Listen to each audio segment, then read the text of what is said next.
Mange unge drikker og ryger i en meget ung alder. De gør det for at være en del af et fællesskab, for ikke at føle sig udenfor. Men når man stadig er 13-14 års alderen, kan det hurtigt gå galt. Her i Indsæt møder vi den 14-årige pige, hvis aften i byen endte helt galt. Jeg var i byen med min kæreste. Vi fik begge lidt for mange shots. Jeg blev hurtigt fuld og mistede kontrollen over mig selv. Jeg blev tvunget til at ryge af min kæreste, som var fastryger.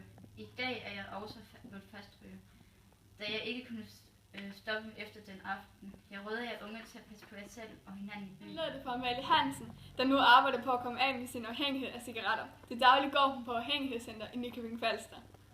Undersøgelsen her viser, at i gennemsnit ryger 1 ud af 5 elever i 9. klasse. Det er dog kun 5%, der ryger hver dag. Blandt elever i 7. klasse er det 5%, der ryger.